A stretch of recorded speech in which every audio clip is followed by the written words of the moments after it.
بسم اللہ الرحمن الرحیم۔ السلام علیکم اسٹوڈنٹس، امید کرتا ہوں آپ لوگ ٹھیک ہوں گے اور آپ لوگوں کی زندگی خوشیوں کے ساتھ گزر رہی ہوگی۔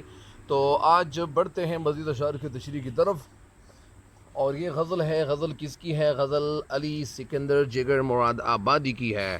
ان کی پہلی غزل میں اپلوڈ کر چکا ہوں کچھ مہینے پہلے، یا 1 مہینہ یا 2 مہینے پہلے، لیکن ابھی یہ دوسری غزل کی تشریح میں نے نہیں کی تھی، اور اسمارٹ سلیبس کے مطابق میں تشریح کرتا رہا تاکہ وہ طلاب اسے استفادہ کرے۔ لیکن اس کے بعد فیصلہ یہ ہوا کہ پھر گورنمنٹ کی طرف سے یہ فیصلہ کیا گیا کہ وہ یہ جو اردو ہے، اس طرح کچھ اور پرچے ہیں، اسلامیات ہیں، معاشرتی علوم ہے، تو ان کے پرچے یہ نہیں لیے جائیں گے، لہٰذا پھر ایسا کر لیا کہ وہ پرچے نہیں لیے جائیں گے۔ تو اس وجہ سے پھر یہ بہتر جانا سمجھا کہ مزید اشعار کی تشریح کی طرف مجھے بڑھنا چاہیے۔ ابھی بڑھتا ہوں مزید اشعار کی تشریح کی طرف۔ بسم اللہ الرحمن الرحیم۔ لیکن میرے چینل پہ ہر نئے عالم والے ان کو چاہیے کہ میرے چینل کو سبسکرائب کرے، لیکن وہ کرنا نہیں چاہتے تو مت کرے، خیر ان کی اپنی مرضی ہے۔ اور میرے چینل کے لنکس کو بھی اپنے دوستوں کے ساتھ شیئر ضرور کریں، ٹھیک ہے؟ اللہ تعالیٰ آپ کو خوش رکھے، اللہ تعالیٰ آپ کو دنیا اور آخرت دونوں جہانوں کی کامیابی عطا کرے، آمین۔ تو یہ بڑھتے ہیں مزید اشعار کی تشریح کی طرف۔ بسم اللہ الرحمن الرحیم۔ محبت صلح بھی پیکار بھی ہے، محبت صلح بھی پیکار بھی ہے، یہ شاخ گل بھی ہے تلوار بھی ہے۔ محبت صلح بھی پیکار بھی ہے۔ پیکار کے معنی کیا ہے؟ جنگ۔ صلح جو جنگ نہ ہو، یہ شاخ گل بھی ہے، شاخ گل بھی ہے اور تلوار بھی ہے۔ اس کا مفہوم کیا ہے؟ اس شعر کی تشریح کیا ہے؟ اس شعر کا مفہوم یہ ہے کہ شعر میں کہنا یہ چاہتے ہیں کہ محبت ایک ہی وقت میں صلح بھی اور جنگ بھی، صلح بھی ہے اور جنگ بھی۔ یہ پھول کی شاخ بھی ہے اور تلوار بھی۔ پھول کی شاخ کیا ہے؟ وہ نرم ہے اور نازک ہے، یا اس طرح اس کی نرم و نازکی کی طرف اشارہ کیا گیا ہے کہ یہ پھول کی شاخ بھی ہے اور ساتھ تلوار بھی ہے۔ ابھی اس شعر کی تشریح کچھ اس طرح سے ہے کہ شعر میں کہنا یہ چاہتے ہیں، جگر مراد آبادی، اس شعر میں شعر جگر مراد آبادی کہنا یہ چاہتے ہیں اور یوں چاہتے ہیں کہ محبت ایک ہی وقت میں کیا ہے، کہ محبت کی مختلف حالتیں وہ بیان کرتے ہیں کہ محبت ایک ایسا جذبہ ہے کہ جس کے کئی رنگ ہیں، اس کو کئی رنگوں میں ہم تقسیم کر سکتے ہیں، بانٹ سکتے ہیں، اور وہ کئی صفت رکھنے والے اس کے رنگ ہیں، یعنی یہ ہم جہت صفات ان کے ہیں۔ اس میں ایک ہی وقت میں کئی خصوصیات، کئی خوبیاں اس میں چھپی ہوئی ہے، اور کیونکہ محبت اگر ایک طرف امن و سکون اور آشتی کا، صلح کا گہوارہ ہے، جگہ ہے، تو دوسری طرف یہ محبت جنگ میں، نفرت میں، بغض، ظلم، ستم، بے وفائی اور جفاکاری میں بھی بدل سکتا ہے۔ اس کے دو نام ہیں، ایک طرف تو یہ امن و سکون والی محبت ہے، یا کا امن کا گہوارہ بھی ہے، تو دوسری طرف یہ نفرت، جنگ میں بھی، یا اس طرح بغض و عناد میں یہ بدل سکتی ہے، یعنی جفاکاری کا نام بھی ہے۔ محبت کا جذبہ پھولوں کی شاخ کی طرح نرم ہے، نازک ہے، ملائم ہے، لیکن یہی محبت اگر دشمنی کی صورت اختیار کر لے تو ظاہری بات ہے کہ اس کی کاٹ اور اس کی تیزی تلوار سے بھی زیادہ سخت اور تیز ہے۔ تو اس وجہ سے یہ شاعر یہی آپ کو بتانا چاہتے ہیں کہ محبت، یعنی بہت ساری جو جنگیں لڑی گئی ہے تو وہ کیوں لڑی گئی ہے؟ محبت کبھی کبھار جب کسی کے ساتھ محبت کی جاتی ہے تو محبت کبھی کبھار کئی دفعہ ایسا ہوا ہے کہ وہ محبت تو جب سب سے پہلے محبت کی جاتی ہے وہ شدید ہوتی ہے، لیکن پھر جب وہ محبت ختم ہو جاتی ہے، وہ محبت دشمنی بدل جاتی ہے، تو ظاہری بات ہے کہ وہ دشمنی بھی بڑی خطرناک قسم کی ہوتی ہے۔ تو اسی وجہ سے اس کے کئی رخ یہاں شاعر نے بیان کیے ہیں۔ تو اس شعر کی تشریح آپ نے سن لی ہے، ایک دفعہ پھر اگر آپ کو اس شعر کی تشریح آپ کو سنا دوں۔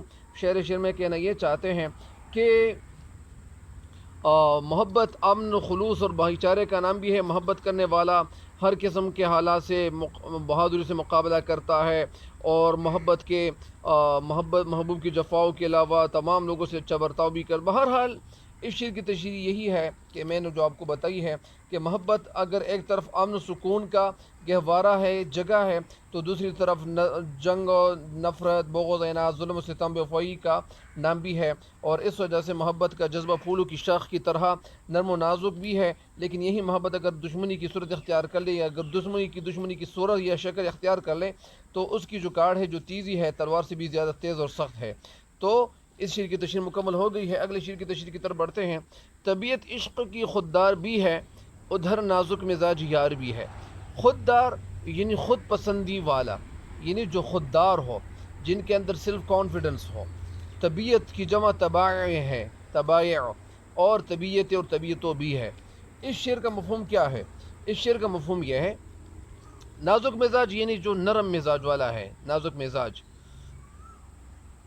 اچھا، تو نرم و نازک مزاج یعنی معمولی بات پر ناراض ہونے والا محبوب، اور خوددار کے معنی مغرور بھی ہے۔ اچھا، پھر کیا ہوتا ہے؟ اس شعر کا مفہوم کچھ یوں ہے کہ عشق کی طبیعت میں ایک طرف خودداری چھپی ہوئی ہے، تو دوسری طرف محبت کا یا محبوب کا مزاج بھی بڑا نازک ہے۔ یعنی عشق کی طبیعت میں ایک طرف خودداری ہے یا چھپی ہوئی ہے یا مضمر ہے، تو دوسری طرف محبوب کا مزاج بھی بڑا نازک ہے، نرم ہے۔ اس شعر کی تشریح شاعر کہنا کیا چاہتے ہیں؟ اس شعر میں شاعر کہنا یہ چاہتے ہیں کہ جو لوگ عشق کرتے ہیں وہ اپنی خودداری اور عزت نفس کو کیا کرتے ہیں؟ وہ پیچھے ڈالتے ہیں، پس ڈالتے ہیں۔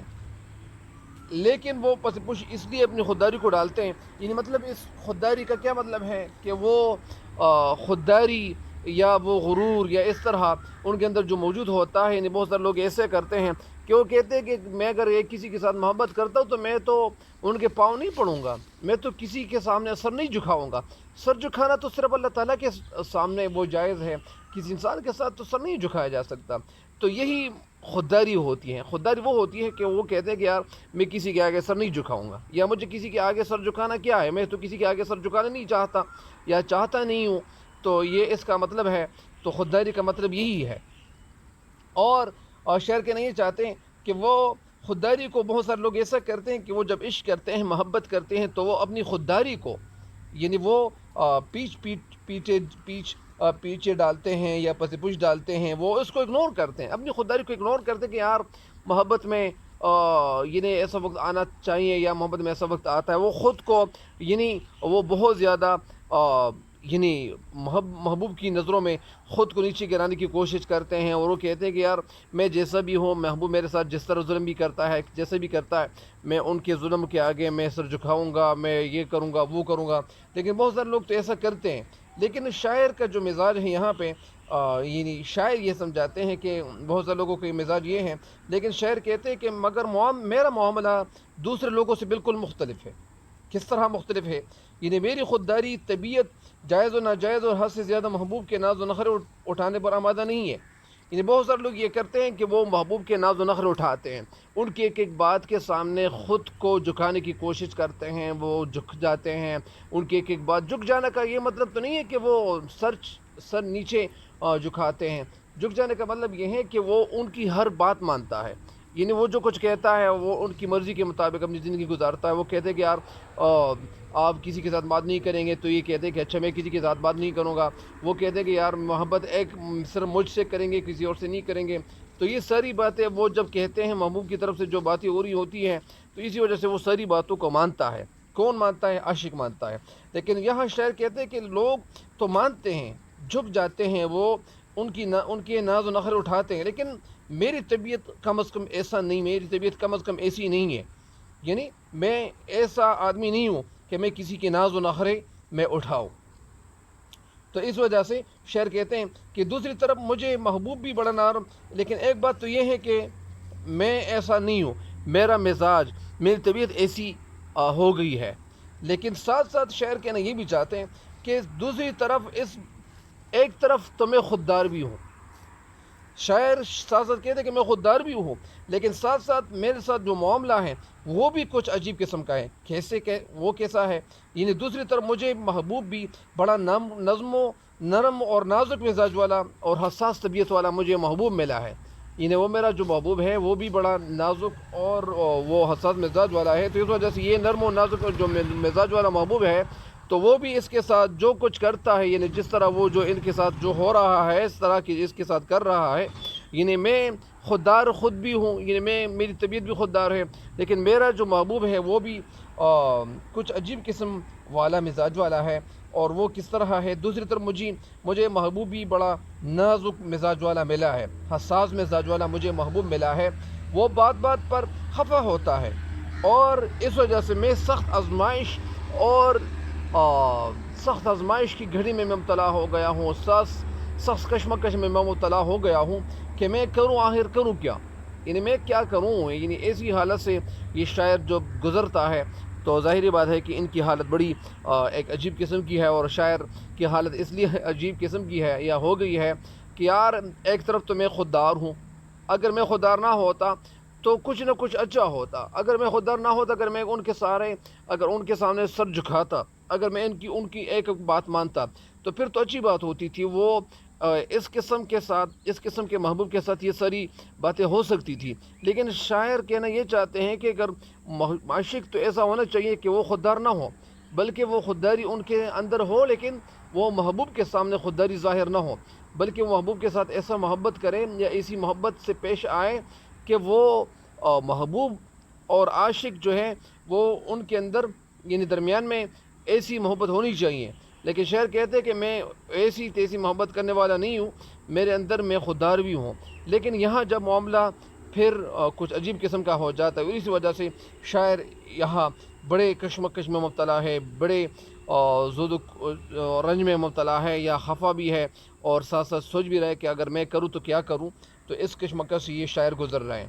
اس شعر کے ساتھ اگر ایک شعر میں آپ کو سنا دوں، اور یہ شعر کس کا ہے؟ شعر مرزا اسد اللہ خان غالب کا ایک شعر ہے، وہ کہتے ہیں کہ وہ اپنی خون نہ چھوڑیں گے، ہم اپنی وضع کیوں بدلیں، وہ اپنی خون نہ چھوڑیں گے، ہم اپنی وضع کیوں بدلیں، سبک سر بن کے کیا پوچھیں کہ ہم سے سرگراں کیوں ہوں، سبک سر بن کے کیا پوچھیں کہ ہم سے سرگراں کیوں ہوں۔ تو اس شعر کی تشریح مکمل ہو گئی ہے، اور آج کے لیے اتنا ہی کافی ہے، اور تب تک کے لیے میں اجازت چاہتا ہوں۔ اللہ تعالیٰ آپ کو خوش رکھیں، ڈھیر ساری دعائیں میری طرف سے، اور آپ بھی ہمیں دعاؤں میں یاد رکھیں۔